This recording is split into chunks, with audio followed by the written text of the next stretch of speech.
Las hijas de Eva, por boca y ponencia del historiador y experto en relaciones internacionales Nahum Schutz, terminaban en el anterior programa hablando del proceso de demonización de Israel, en la contestación a la pregunta ¿es Israel un país europeo? Escuchen ahora la segunda parte de esa respuesta. En cuanto a la segunda pregunta que formulé sobre el grado de separación entre los dos subgrupos judíos en Israel, el de los oriundos de Europa y América por un lado, y el de los oriundos de Asia y África por el otro, cabe hacer varias precisiones. En primer lugar, una precisión semántica. Utilizamos aquí la terminología de los sociólogos y demógrafos de la Universidad Hebrea de Jerusalén, Sergio de la Pérgola, Uziel Schmelz y Yuri Avner, en su muy conocido ensayo Ethnic Differences Among Israeli Jews, que para los que tengan interés salió en la publicación American Jewish Yearbook en 1990, un artículo de 204 páginas, prácticamente un libro. Ellos describen a los dos subgrupos en Israel no como ashkenazíes y sefraditas, ya que se suele dar al término sefradí dos extensiones muy diferentes. Sefradí es el judío originario de la península ibérica, pero en sentido amplio se suele extender el término a todos los judíos no ashkenazíes, incluyendo a comunidades que no pasaron nunca por España o Portugal, ni hablan el ladino, como los yemenitas, los iraquíes o los judíos de la India. Por eso hablan esos autores del subgrupo Europa-América, que incluye también a numerosos sefarditas.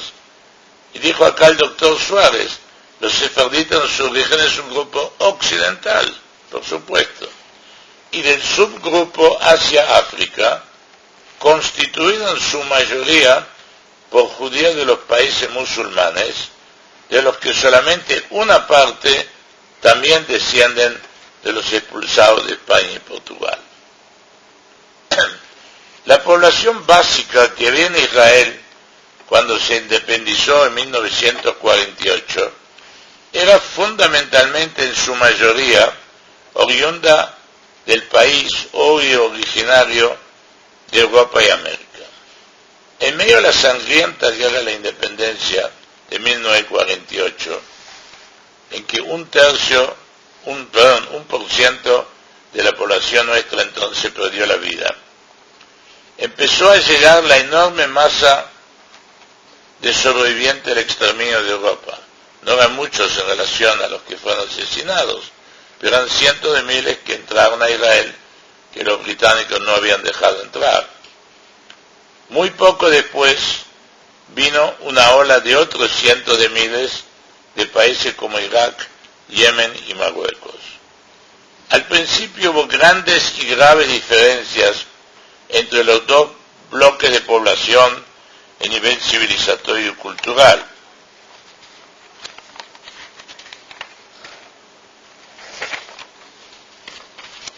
Las diferencias se referían a factores tales como, por ejemplo, el mayor o menor apego a la tradición religiosa, el control de la natalidad, concepción del mundo política, teniendo lo de Asia y África más hacia la religiosidad y albergando una mayor desconfianza con respecto a las intenciones de los árabes, así como escasa atracción por el socialismo. Hace 20 años, en 1984, se comprobó entonces que un 25% de los matrimonios judíos en Israel ya eran interétnicos, o sea, padre descendiente de Europa y América, madre África y Asia, o al revés. Y quizás más significativo todavía, en ese mismo año, de parejas no casadas, pero con firme propósito de contraer matrimonio, el porcentaje de parejas interétnicas era mayor, se acercaba al 40%. No tenemos a mano datos más recientes, Pero si eso fue así hace 20 años, no es demasiado arriesgado suponer, para cualquiera que vive en Israel, que vamos hacia una gradual fusión de ambos subgrupos, o integración si quieren. Durante los primeros 40 años de la independencia de Israel, hubo también todavía algunas diferencias, tanto por los factores diferenciales de estilo de vida, cuanto por diferencia de mentalidad, y también las amarguras que suelen acumular inmigrantes en el traumático proceso de integrarse a una sociedad diferente, un proceso del cual suelen subsistir secuelas, vestigios psicológicos, hasta decenios después de superados los problemas mismos. Pero aún antes de llegar a Israel todos esos inmigrantes, hablando de sus países de origen, ya había comunes denominadores entre ambos subgrupos que fueron consolidándose paso a paso. La religión común, la ancestral historia común, la permanente experiencia de sobrevivir como minoría, a veces perseguida, a veces tolerada, jamás reconocida como igual, aun en los casos de igualdad jurídica formal. Además del hecho fundamental mencionado de los matrimonios interétnicos, contribuyen al constante acercamiento de los dos subgrupos en Israel los siguientes factores: la pequeñez del país y la progresiva mezcolanza en los mismos barrios y los mismos edificios, el idioma hebreo como factor unificador en el quehacer diario, y lo que no es menos importante, como representante de la literatura sagrada común a todos los judíos. La camaradería en el marco del servicio militar, la solidaridad forjada en el enfrentamiento a peligros comunes durante las guerras de defensa de Israel y en el correr de la lucha diaria contra el terrorismo. Y ahora paso a la tercera pregunta que formulé, la de la posible influencia del subgrupo Asia-África, que, como dije antes, va tendiendo a integrarse también, en el sentido de un peligro que muchos agitan de deseuropeizar y levantinizar a Israel. Ese temor que en su tiempo, allí por 1949, expresaron algunos profesores encabezados por Martin Buber en una famosa polémica que tuvieron con Ben Gurión, no tiene hoy en día un verdadero asidero en la realidad. La educación nuestra está al nivel de la educación europea, y en la medida que suele haber problemas de drogas o violencia en escuelas, son estos males de todo el occidente y no solamente de Israel, lo cual ciertamente no nos consuela, pero coloca las cosas en su debida proporción. Los hijos de padre y madre de Asia o África no quieren renunciar, ni tienen por qué renunciar a los rasgos auténticos de sus tradiciones peculiares, especialmente de su apego a la tradición, pero en lo esencial, en otros aspectos, tienden, gracias a la educación, a los matrimonios interétnicos y a los frecuentes viajes por el mundo, a ser tan occidentales como sus colegas y amigos de familias originarias de Europa y América.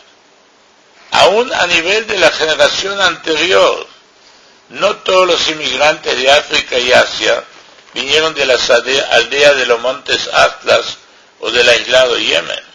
En ciudades como Bagdad, El Cairo o Casablanca, y en países como Argelia y Túnez, constituían por lo general los judíos el núcleo más occidentalizado del lugar, y se nutrían sobre todo de una intensa cultura francesa difundida en las escuelas de la Alianza Israelita Universal. Todo ello se refiere antes de llegar, y con eso va a terminar, al 1,5 millones de retornantes de la ex Unión Soviética, constituido en su mayoría por judíos askenazíes muy occidentalizados. generalmente más europeos que sus vecinos rusos ucranianos. El mismo fenómeno que yo mencioné de los judíos de Bagdad o el Cairo. Tengan en cuenta que durante un periodo de 1000 años ningún judío podía residir en Rusia. Esa explosión fue mucho mayor que la de Inglaterra, España y Francia. Recién, a raíz de algunos fenómenos internacionales, como las sucesivas anexiones de Polonia, de lo que luego viene a ser Rumania, y otras similares, la judería rusa, que fue muy perseguida y encerrada en la llamada zona de residencia, y llegó a ser 5 millones de almas en 1917 sobre 14 millones de judíos que había en ese momento, existió. ¿Y cómo es que en esa judería rusa, que es también la que vino acá, abundan apellidos como Greenberg, Goldman, Holtzman o Stein? En una palabra, apellidos que indican que vinieron del centro y occidente de Europa. Durante la Guerra Fría, sospechó Stalin de todos aquellos que podrían eventualmente tener alguna relación directa o indirecta con el occidente, incluyendo, como lo deben saber muy bien los españoles presentes, a los combatientes que el mismo Stalin envió a la Guerra Civil Española en el marco de las brigadas internacionales, y que al volver a España eran enviados a Siberia, porque eran sospechados de contaminación occidental y europea. Pues bien, la misma sospecha de occidentalismo abarcaba a los judíos, y explica por qué Stalin, que siempre tuvo inclinaciones antijudías, pero no las manifestó en forma masiva y peligrosa, no contra el grupo judío como tal, antes de la Guerra Fría, entró en los años que precedieron a su muerte, en 1953, a un verdadero estado de paranoia contra los judíos como sospechosos de occidentalismo y sionismo. Estados Unidos e Israel, como dice Irán, el Satán grande y el Satán chiquito. Nos ofende mucho ser chiquito. No hay que ser paranoico como Stalin para admitir con orgullo que los judíos rusos eran intuitivamente, sin conocer mucho la información que les era vedada, ambas cosas, europeos y sionistas. Ese 1,5 millones de retornantes, y de vuelta pido perdón por una palabra que puede ser que no esté en los diccionarios, de la ex Unión Soviética, nos dio una muy grande, sólida y definitiva inyección de europeísmo demográfico y cultural. En definitiva, hemos vuelto a nuestra patria ancestral, no como invasores, ni colonizadores, ni siquiera cruzados, sino como hijos legítimos de esta tierra, desde la cual resonó el mensaje bíblico, en la cual surgió también, cosa menos conocida, el primer alfabeto de 40 letras. Entonces tenía 40 letras, y desde la cual predicó Jesús de Nazaret. Pero al volver a nuestra tierra, no tiramos por la borda la carga que hemos acumulado en 1800 años de peregrinaciones. A la Biblia y al Talmud se suma todo lo que siguió, toda la cultura tradicional y general judía o de judíos, incluso Sigmund Freud y Albert Einstein. Somos europeos, como lo son los españoles, los franceses, los alemanes. Y, si me permiten insinuar algo que no quiero decir con nombre de países, quién sabe si no somos mucho más europeos que una media docena de países y territorios que están geográficamente sobre el territorio de Europa. No me molesta, no los considero inferiores por eso. Dios libre y guarde, no tengo nada de racista, pero si se habla de europeísmo en el sentido que lo definió el doctor Suárez, este es un país europeo, y no es una incrustación artificial e imperialista acá. Es un país de gente que volvió a este lugar, gran parte de la cultura europea salió de acá, hemos retornado para acá, pero no para tirar a la borda la cultura europea. Yo creo que somos europeos, lo seguiremos siendo, Ese es mi modesto intento de respuesta a la pregunta planteada por el título del tema, y subrayo de vuelta su opinión personal.